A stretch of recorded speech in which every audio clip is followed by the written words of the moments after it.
ईश्वरी की बात सुनकर अचानक जैस्मिन हंसने लगी और उसने कहा, ओह तो मिस्टर बजाज अपनी बच्ची की मां को उससे दूर करके खुद किसी से एंगेजमेंट करने जा रहे हैं। वैसे अब आपका खुद के इस डिसीजन के लिए क्या टिप्पणी देना चाहेंगे? एक केयरटेकर को मैं कोई सफाई देना पसंद नहीं करता, अविनय ने कहा। वही उन सब की बहस सुनकर ईश्वरी परेशान हो गई। तभी उसने दूर से एलेक्स को अपनी ओर आते देखा तो उसने चिल्लाकर कहा, पार्थ भैया प्लीज जल्दी यहाँ आकर अपनी छोटी बहन को बचाओ। उद्धरण चिन्ह। ईश्वरी की परेशान आवाज सुनकर पार्थ जो अपनी कार से उतरकर फोन में कुछ स्क्रॉल करते हुए उन सब की ओर आ रहा था, जब उसने ईश्वरी की आवाज सुनी तो वो दौड़कर उसके पास आया और उसने ईश्वरी के मायूस चेहरे को देखा। फिर उसने दो लोगों को देखा जो एक दूसरे को खतरनाक तरीके से घूर रहे थे, तो उसने बीच में कुछ भी बोलने की हिम्मत नहीं की और फिर वो अविनय की कार से टिककर खड़ा हो गया और फिर से फोन में कुछ स्क्रॉल करने लगा। जब ईश्वरी को लगा कि कोई उसकी मदद नहीं करेगा तो उसने अपने गाल फुलाते हुए अपनी आर्म्स को फोल्ड किया और कहा, जब आप दोनों एक दूसरे को घूरना बंद कर ले तो हम प्लीज पार्टी के लिए निकल सकते हैं। ईश्वरी की बात सुनकर अविनय ने जैस्मिन को घूरना बंद किया। तभी पार्थ ने बीच में कहा, बुरा मत मानिएगा मगर अभी आप लोग एक दूसरे को ऐसे घूर रहे हैं जैसे कि आप दोनों हस्बैंड वाइफ हो और आप दोनों में सीरियस वाली लड़ाई हो गई हो। हाँ, वैसे आप दोनों हस्बैंड वाइफ होते तो बेडरूम में जाकर इस लड़ाई का एक रोमांटिक एंड दे सकते थे, मगर अफसोस मिस जैस्मिन आपकी बेटी की केयरटेकर है। पार्थ को अपनी इस बात को कहकर अपनी जीभ को काटने का मन किया। उसे पता था कि उसकी इस बात पर जैस्मिन और अविनय कितने नाराज होने वाले हैं, इसलिए वो जल्दी से पीछे खड़ी अपनी कार में जाकर बैठ गया। कुछ ही देर में मुंबई के सबसे बड़े होटल राइज एंड शाइन के बाहर आकर उनकी कारें रखी रुकी। सबसे आगे वाली चमचमाती ब्लैक कार से 3 एंजल निकले। उन सभी के अंदर जाने के बाद डॉक्टर पार्थ भी अंदर जाने लगे। तभी उनकी नज़र समिता पर पड़ी जो कि होटल की सिक्योरिटी गार्ड से बहस कर रही थी। ये देखकर पार्थ उस तरफ बढ़ गया और उसने वहां जाकर सिक्योरिटी गार्ड से कहा, क्या हुआ? शमिता ने अचानक आए पार्थ को अपने सामने देखकर शर्मिंदा होते हुए कुछ कहने की हिम्मत नहीं की। सिक्योरिटी गार्ड्स ने पार्थ को देखकर कहा, साहब ये लड़की अपना इनविटेशन कार्ड नहीं लाई है। कहती है कि आज जिस पारिक परिवार की बेटी की एंगेजमेंट है वो इसकी बड़ी बहन है और वो ही इसे इनविटेशन कार्ड देना भूल गई थी। अब इनके ही कहने भर से हम क्या ये मान लेंगे? साहब आपको लगता है कि ये लड़की पारिक परिवार की बेटी है? और इसके कपड़े तो देखिए। सारी बात सुनकर पार्थ ने सिक्योरिटी गार्ड से कहा, तुमने सही कहा, ये लड़की ना ही पारिक परिवार की बेटी है और ना ही ये मिस कियारा पारिक की बहन है। पार्थ की ये बात सुनकर शमिता ने अपनी नजरें उठाकर ऊपर देखा और उसकी आंखें पार्थ की सुंदर मगर शरारत से चमकती आंखों से जा मिली। तभी उसने देखा अचानक पार्थ ने आगे बढ़कर उसकी कमर पर अपना हाथ रखा तो शमिता के चेहरे पर ना चाहते हुए भी मुस्कान आ गई। वहीं पार्थ ने कहा, ये मेरी वाइफ है, यानी कि पार्थ कपूर की वाइफ, तो क्या मैं अब इनके साथ अंदर जा सकता हूँ? सिक्योरिटी गार्ड पार्थ को अच्छे से जानते थे, इसलिए उन्होंने शमिता को पार्थ के साथ जाने से नहीं रोका, मगर उसने पार्थ की बातों पर यकीन नहीं किया था कि शमिता जैसी सिंपल लड़की पार्थ की वाइफ होगी। पार्टी वेन्यू में एंट्री लेने के बाद शमिता डॉक्टर पार्थ से अलग हुई और उसने कहा, मुझे एंट्री दिलाने के लिए आपका शुक्रिया। इतना कहकर वो वहां से अकेले जाने लगी। पार्थ उसे वहां से अकेले जाते हुए देखता रहा मगर उसे रोकने के लिए कुछ नहीं कहा। जैस्मिन, ईश्वरी और अविनय तीनों पार्टी में पहुंचे।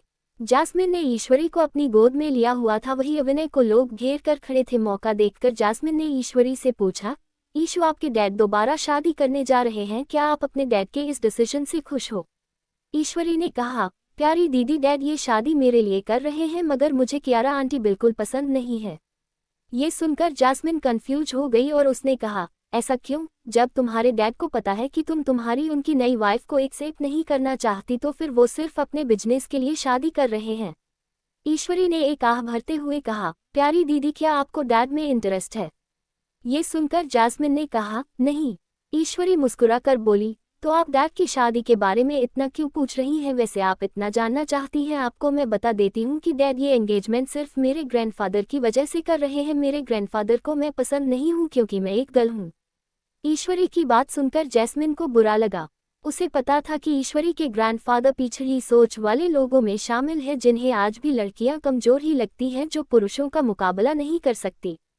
जैस्मिन तुम यहाँ? इस आवाज को सुनकर जैस्मिन ने मुड़कर देखा तो उसके पीछे प्रशांत एक ब्लैक 3-पीस सूट पहने खड़ा था। वो आज काफी हैंडसम लग रहा था। उसे देखकर जैस्मिन थोड़ी हैरान दिखाई दे रही थी। प्रशांत आगे बढ़कर उसके पास आया और बोला, ये मिस्टर कपूर की बेटी है ना? जैस्मिन ने हाँ में सर हिलाया तो प्रशांत ने अपना हाथ हैंड शेक करने के लिए आगे बढ़ाया और कहा, नाइस टू मीट मिस ईश्वरी कपूर। ईश्वरी ने जब ये महसूस किया कि जैस्मिन और प्रशांत का कोई रिलेशन है तो उसने अपना हाथ आगे बढ़ाकर प्रशांत से हैंड से किया और मुस्कुराकर बोली, नाइस टू मीट यू, मगर अंकल आप हैं कौन, मैं आपको नहीं जानती। प्रशांत ने कहा, मैं तुम्हारी प्यारी दीदी का होने वाला हस्बैंड हूँ। ये सुनकर ईश्वरी को अच्छा नहीं लगा। उसने भोला सा चेहरा बनाकर जैस्मिन की गर्दन में अपनी दोनों बाहें डाली और कहा, प्यारी दीदी आप ईश्वरी को छोड़कर जाना चाहती हैं मगर ईश्वरी आपसे दूर नहीं जाना चाहती। जैस्मिन ने कहा, किसने कहा कि मैं आपको छोड़कर जा रही हूँ? प्रशांत अंकल ने अभी यही कहा ना कि आप उनसे शादी करेंगे, ईश्वरी ने कहा और उसकी आंखों में आंसू आ गए। ईशु ऐसा कुछ नहीं है चश्मे, मैं प्रशांत से अभी शादी नहीं करने वाली हूँ। जैस्मीन ने जब देखा कि ईश्वरी उसके समझाने से चुप नहीं हो रही है तो उसने अपनी सच्चाई उसके सामने रखने का फैसला किया। ईशु आपको पता है, आपकी प्यारी दीदी पहले से ही आपके जैसे एक क्यूट से बेबी की मम्मा है। बच्चों की प्यारी दीदी की लापरवाही की वजह से अब उनके पास नहीं है और अब जब तक अपने बेबी को ढूंढ नहीं लेती तब तक आपकी प्यारी दीदी किसी से शादी नहीं करेगी। आपका बेबी? ईश्वरी ने हैरान होकर कहा। तारांकन तारांकन तारांकन तारांकन, क्या होगा अब इस पार्टी में? क्या अभिनय करेगा कियारा कपूर से शादी और क्यों मजबूर किया है डैनियल कपूर ने अभिनय को? वहीं जब ईश्वरी ने ये बात सुनी तो उसने अचानक से जैस्मिन की गोद से उतरने की जिद की तो जैस्मिन ने उसे अपनी गोद से उतारा और ईश्वरी वहां से भाग गई। वो अपने डैड से कुछ इंपॉर्टेंट बात पूछना चाहती थी इसलिए वो अभिनय को तलाशने लगी। उधर पार्टी हॉल में कियारा पारिक, जो कि अपने बेहद ही अट्रैक्टिव स्लिम फिगर के साथ किसी को भी अपनी ओर आकर्षित कर सकती थी, वो बेहद ही खूबसूरत ऑफ वाइट कलर का गाउन पहने हुए अपनी मॉम बेला पारिक के हाथ में एक हाथ डाले हुए स्टेज पर खड़ी थी। आज उसकी अभिनय कपूर के साथ एंगेजमेंट थी। साथ ही उसके परिवार में रोसलिना के ऑफिशियली शामिल होने के लिए भी जश्न मनाया जा रहा था। सब लोग आज कियारा पारिक को छोड़कर रोसलिना पर कुछ ज्यादा ध्यान दे रहे थे। ये बात कियारा को बिल्कुल अच्छी नहीं लगी। सब लोग कियारा को इसलिए भी इग्नोर कर रहे थे क्योंकि 4 साल पहले भी उसकी अभिनय से शादी होने वाली थी। उस टाइम भी उसकी शादी टूट गई थी और इस बार भी लोगों को कुछ ऐसा ही होने की उम्मीद थी क्योंकि सभी के लिए कपूर परिवार अनप्रेडिक्टेबल था और कहीं ना कहीं कियारा को भी ये डर लग रहा था कि इस बार भी उसकी शादी कैंसिल ना हो जाए। और अब तो अभिनय की बेटी ईश्वरी भी उन दोनों के बीच थी और वो जानती थी कि अभिनय ईश्वरी से कितना प्यार करता है। वहीं स्टेज के नीचे रखी रोसलिना ने जब देखा कि कियारा पारिक को पार्टी में इतनी इम्पोर्टेंस नहीं दी जा रही है जितनी उसे दी जा रही है, ये देखकर रोसलिना मुस्कुरा रही थी। मगर जब कोई औरत उसके पास आई तो उसने जल्दी से अपने फेस के एक्सप्रेशन बदल लिए। वो कई दिनों से सबके सामने बेचारी बनने का नाटक कर रही थी, जिस वजह से सब लोग उसे सिंपैथी की नज़रों से देख रहे थे। सबको लग रहा था कि उसके इतनी रिच फैमिली की मेंबर होने के बाद भी वो एक अनाथ आश्रम में पली बड़ी थी और उसे किसी का प्यार नहीं मिला और न ही इतने सालों तक कोई स्टेटस मिला। और आज वो अपने असली परिवार में आई भी तो उसे एक पुरानी सी ड्रेस पहनने को दे दी गई। लेकिन रोसलिना ने ना ही इसकी शिकायत की और ही कोई नखरे दिखाए, जिस वजह से कुछ रिच फैमिली की औरतों को रोसलिना काफ़ी समझदार और सुलझी हुई लड़की लगने लगी और वो औरतें रोसलिना के पास आकर उससे बातें करने की कोशिश करने लगी, मगर रोसलिना उन्हें अवॉइड कर रही थी। मगर जब वो उन औरतों से दूर जाती तो कई लड़के उसके पास आ जाते। जाहिर है लड़के उसे देखकर अट्रैक्ट हो रहे थे क्योंकि आज वो काफ़ी खूबसूरत लग रही थी। भले ही उसने जानबूझकर कियारा की पुरानी गाउन पहनी थी मगर वो गाउन काफ़ी रिवीलिंग थी जिससे उसका क्लीवेज भी काफ़ी रिवील हो रहा था और ऊपर से रोसलिना ने काफ़ी हैवी मेकअप किया हुआ था। उसके पास मंडराते लड़कों को देख वहां पार्टी में आई कई लड़कियां उससे जल रही थी। इतनी शानो शौकत की जिंदगी में आने के बाद रोसलिना को कहीं ना कहीं डर भी लग रहा था क्योंकि आज वो जिस जगह पर थी उस जगह पर जैस्मिन को होना था। उसने और उसकी माँ ने प्लॉटिंग करके जैस्मिन की जगह छीनी थी और वो दोनों माँ बेटी अब इस राज को मरते दम तक भी बाहर नहीं आने देना चाहती थी। मगर जब उसने पार्टी में प्रशांत को देखा तो वो थोड़ा डर गई थी क्योंकि प्रशांत भी उन्हीं लोगों में से था जो कि जानता था कि वो कभी अनाथ आश्रम नहीं गई थी। इसलिए अगर उसने पारिक परिवार के किसी सदस्य से उसके पास्ट के बारे में बात की तो पारिक परिवार को सच्चाई पता चलने में देर नहीं लगेगी। इसलिए वो घबराकर अपनी माँ को ढूंढने लगी। जब उसे अपनी माँ पार्टी में कहीं दिखाई नहीं दी तो वो एक कमरे की ओर बढ़ गई। उसे पता था कि उसकी माँ यहाँ एक कमरे में ठहरी हुई थी। वैसे तो अलीना भी पारिक परिवार में अपनी जगह बनाना चाहती थी, इसलिए वो उस कमरे की ओर बढ़ी। जैसे ही उसने कमरे के डोर पर नोक किया तो उसने कॉरिडोर में प्रशांत और जैस्मिन दोनों को खड़े देखा। जैस्मिन को प्रशांत के साथ देखकर रोसलिना के रोंगटे खड़े हो गए। उसे लग रहा था कि शायद इस पार्टी में ही उसकी सच्चाई सबके सामने आ जाएगी। तभी अलीना ने दरवाजा खोला। जब उसने रोसलीना को अपने सामने देखा तो उसने कहा, रोसलीना तुम यहाँ क्या कर रही हो? मैंने तुमसे कहा था ना कि तुम पार्टी में ही रहना और अविनय कपूर से करीबी बढ़ाने की कोशिश करना। तुम्हें बताया था ना उससे ऊपर बिजनेस वर्ल्ड में कोई नहीं है। मॉम ये सब छोड़िए, ये बताए कि क्या आपको पता है जैस्मिन यहाँ पर है?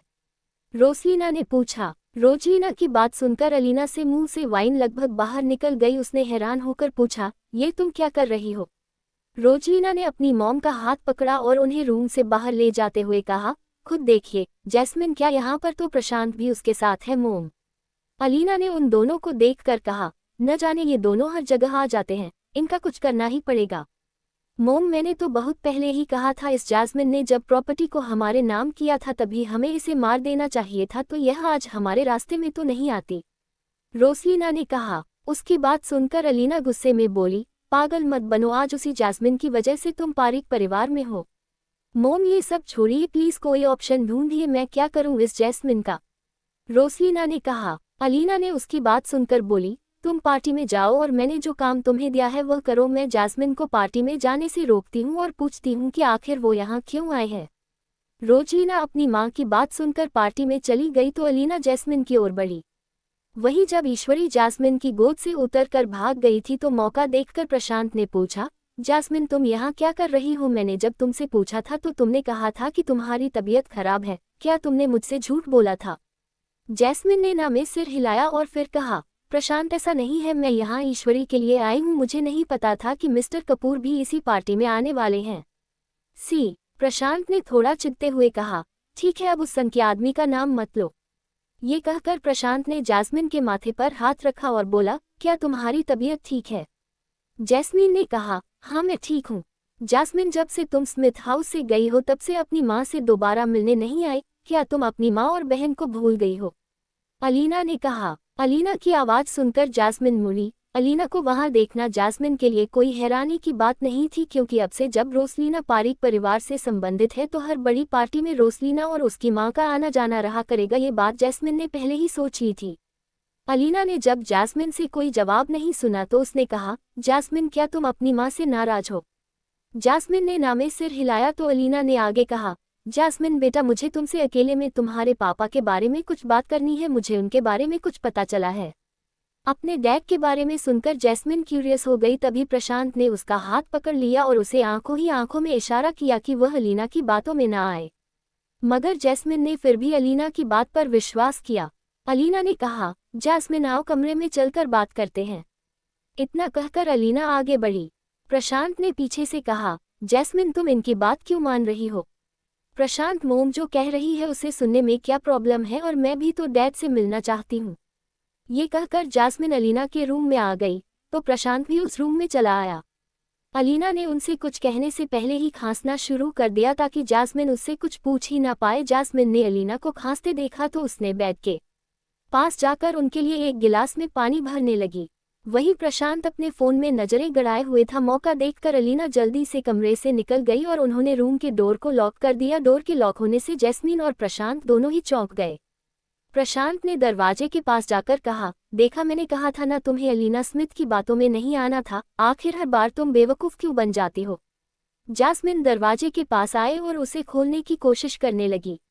ये देख प्रशांत ने जैस्मिन के माथे पर उंगली मारते हुए उसे छेड़ा तो जैस्मिन उसे गुस्से से देखने लगी। फिर उसने एक आह भरते हुए कहा, पता नहीं ये दोनों माँ बेटियां आखिर क्या करती रहती है, मुझे रूम में बंद करके न जाने अब क्या करना चाह रही हैं। प्रशांत ने मुस्कुराते हुए कहा, मैं जानता हूं कि उन्होंने ऐसा क्यों किया है। तारानकन तारानकन तारानकन तारानकन तारानकन।